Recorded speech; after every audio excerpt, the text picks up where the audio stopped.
Another reading from Failsafe, The Kennedy Curse Fused with Science Fiction Fantasy, written by me, Reverend MeeLing, Susan MeeLing, Reverend Susan MeeLing, Lady Dori, Belle. Anyway, taking a pause for a minute to gather the stragglers to attempt to stay awake after a long night of partying, Henry yelled as he slammed one hand on his desk. "Behold!" Dancing around in the front, he exclaimed with everyone's attention, "I am alive evermore!" Throwing both of the arms out to the side, dramatically to open as shrieking, "Amen!" Lifting one eyebrow, the teacher demanded, "Write the things which thou hast seen with thine own eyes." Chuckling before taunting the classroom further, "I have the keys of heaven and hell." Smirking, Henry added, "Also write of the things which you are." A smile grew on the face. "Also the things which shall be thereafter." Taking the smile a little bit smaller, Henry said, "As your professor, my words will reverberate in your brains for aeons to come, for this is the beginning of some heavenly aspects." Shrugging shoulders, Henry said, "The essays I will demand will speak for themselves of the hellish requirements for the volumes within your writings." Before the females and males within the room could start to question the motives to break their personal devices, Henry stated while moving to the point, another part of the whiteboard, "The nations were angry, and my wrath has come." Just as a couple males stood up from their chairs, Henry said while pointing to the words and looking to the individuals moving to cut off their comments, "The time of the dead comes, and when all shall be judged."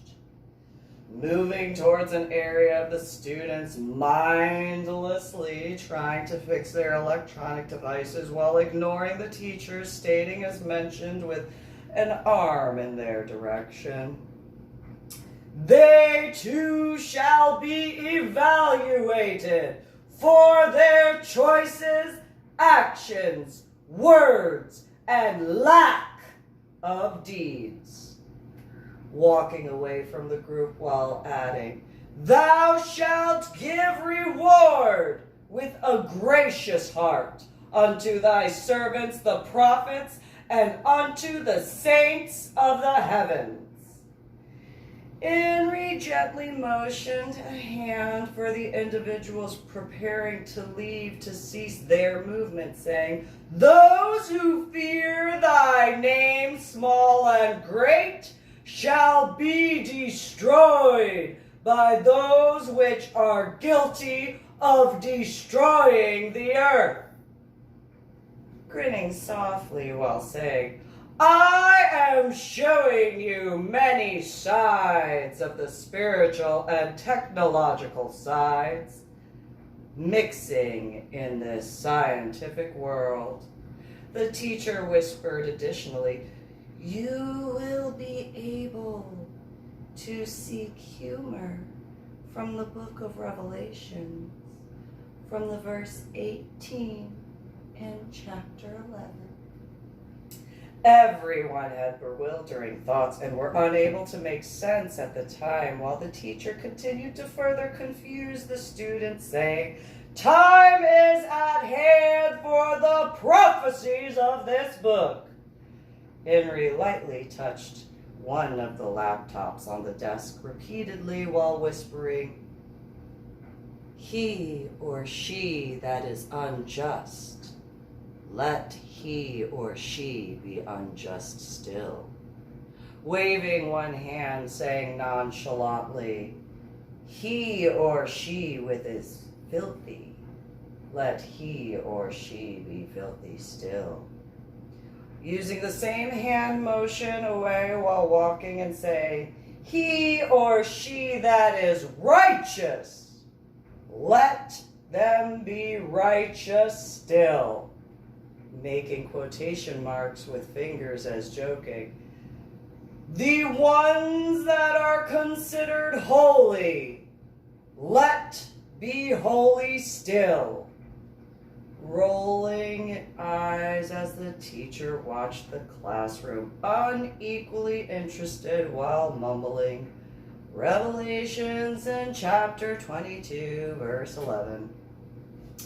The teacher kept the fingers on top of the laptop while unhurriedly lifting Henry's head to speak towards the classroom, grinning.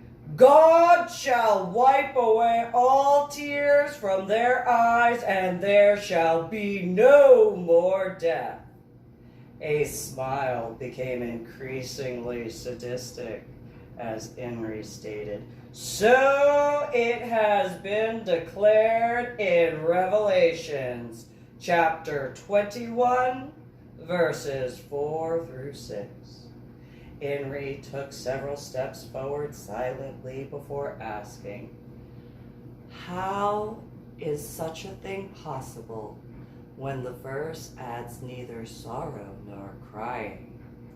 Looking towards one corner of the room, asking, can you imagine this life without any crying from anyone? Softly, the teacher inquired, can you picture how life could be without regret or sorrow?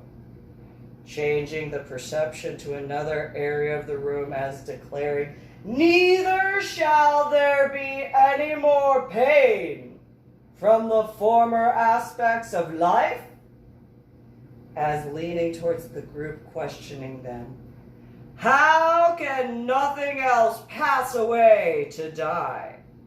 Watching the undergraduates relax and become entranced with the thought-provoking philosophical comments and presentation, while Henry said, as taking a seat at the desk, I thought Dr. Kevorkian was taken care of years ago, pondering how much tougher the crowd could get to laugh as the professor said to the group while leaning back in the proverbial throne, behold, I make all things new, and I instruct you all to write.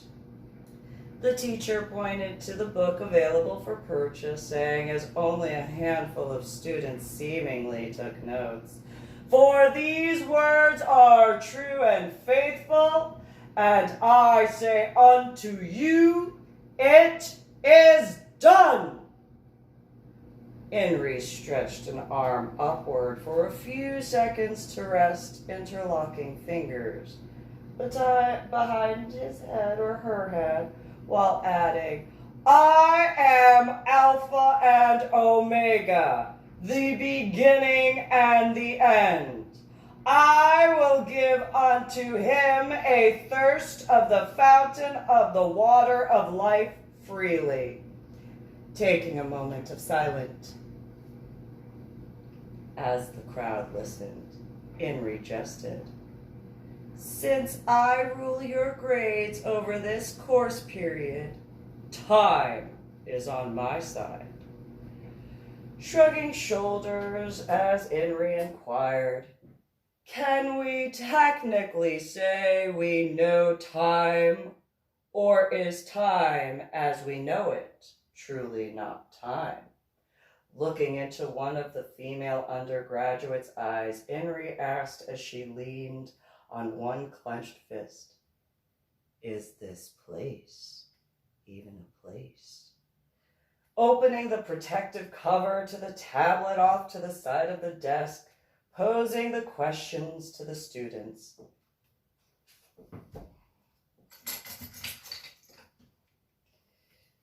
Did you know it says I saw the dead, small and great, stand before God. So it has been written in Revelations chapter 20, verses 12 through 13, Henry added with a small grin. Chuckling to the room, one little jester in the crowd said, "Who is this guy, eh?" Motioning hands around an invisible globe, as the classroom snickered at the sad puns, the professor asked, "Do you have a scrying mirror or a crystal ball?" Some within the classroom chuckled lightheartedly, while the professor stated in frustration, "I was told no hell hath no fury like a woman's scorn." Several students laughed from their bellies while nodding and looking into their other classmates' direction with a knowing grin, while Henry waited for their interpersonal commentary to state in a monotone voice, "Such a statement is very close, but extremely wrong." With all undergraduates paying attention and awaiting the next statement, they watched Henry sigh prior to stating ominously, "The saying should truly be, hell hath no fury like a mother scorn." A devious smile grew on the teacher's face as Henry inquired to the room to ponder, "How would your mothers react should someone try to harm any of their children?"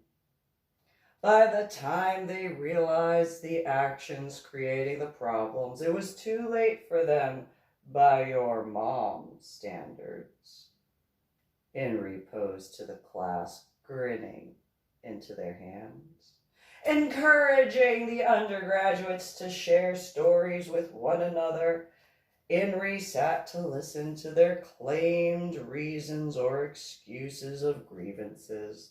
The majority of the class chuckled and nodded, looking to several friends, mentioning the most memorable moments of their mother figure in defense of a negative comment about their child. Several described a mom watching their Little League game and being physically removed because of the remarks made to the referee, embarrassing their children worse than most father figures. The class laughed of their "that mom" narratives. Some laughed about their father who had been their mother, leaping across a desk to slap the school employee, then commenting about the father figure pulling the other parent off of a school official as the mom scratched and pulled hair. Others told stories of mothers who dealt with the PTA in their own deviously special and unique ways. Many were reluctant to discuss the moments of their mother's attacks for someone solely looking in their child's direction with the wrong facial expression, usually adding additional comments of this being the beginning of their mom's wrath and fury, while several moved in their chairs quite uncomfortably. Towards the end of the open discussion, the classroom and teacher agreed a crazy or psychotic ex has nothing in comparison to a mom protecting her child or children. Henry continued the synopsis along by saying, while using one finger to scroll the information on the tablet and project social media accounts of several various classmates on the whiteboard, the books were opened and another book was opened, which is the Book of Life. Spanning through different members of the horrified classroom, while Henry said, "The dead were judged out of those things which were written in the books, according to their works." While many students cringed and freaked out, trying to explain pictures to other students, many people were speechless and covered their mouths with their fingertips as the images and accounts were associated together. The troll accounts were a link on the board for all to see when female students lunged to attack another undergraduate. Male students ran from their desks to tackle other students to the ground, repeatedly punching wherever their fist could land. A set of technology devices were thrown in random directions, smashing onto the floor, causing the shrapnel to pierce through plenty of bodies. Shattering against the walls and floors upon impact, inanimate items were used to destroy the flesh. The fighting continued. More than half of the desks were picked up intermittently and smashed over another person's body. People took broken legs from the chairs to bludgeon each other as the whiteboard stayed spinning counterclockwise, rotating in the middle of the air, faster as the students did not notice anything beyond the immediate problems within their consciousness. During the chaotic mayhem, the slicing began as the spinning continued just before the whiteboard disconnected fully from the suspension points, moving to pierce through the wall of the building and killing anyone within the path of the whiteboard, flew out of the room and upward into the air, projecting itself further into the sky. As the attacks continued, the teacher watched with a grin. Inri proclaimed and declared, "The sea gave up the dead, which were in it, as death and hell delivered up the dead, which were in all of the cherubim." Raising his arms slowly, Inri yelled, "All of them were judged!" Screeching at the top of his lungs for the universe to hear the declaration. "Judge every man and woman according to their works." Thunderous roars sent shockwaves to pierce through the top of all mountains, striking downward to the core. Any mountain range with hidden tunnels dug from material crumbled within the blink of an eye.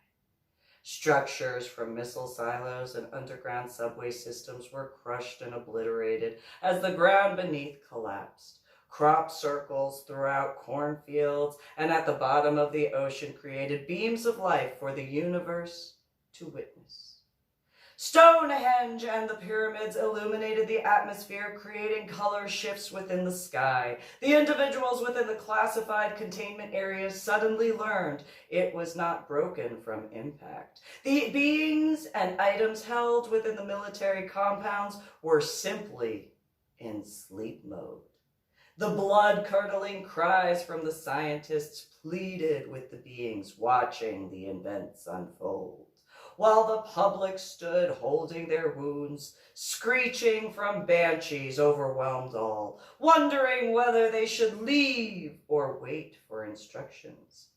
People stood together, whispering amongst themselves while completely being filled with fear. All pondered what the next move should be. Some people posed the possibility to run towards another city, fleeing for safety. Many objected through the group, stating this city and location could not be the only place affected. Looking towards the skies above the clouds, shapes and colors overhead had changed. Everyone was beyond words. Clueless and afraid, the rest awaited nervously. Just when a couple people began to throw extra ideas to the crowd, all of the salt from the oceans finished filling the skies overhead. Thank you for tuning in and watching this particular reading of Failsafe, The Kennedy Curse Fused with Science Fiction Fantasy, written by me, Susan MeeLing, Reverend MeeLing, Reverend Susan MeeLing, Lady Dori, Belle. You can go to my website, www.susanmeeling.com, and you can see the stuff that I've done, as well as read through my journal blog, The Ornery PSA, and you can click on all the links that have pictures of my books, like this one, and it will take you to the links so that way you can purchase your own book online. Encourage others to do the same. Like this video, watch all of the videos that I've made on my YouTube channel, Reverend MeeLing, and encourage others to as well. Subscribe to my channel, and I hope you have a good one.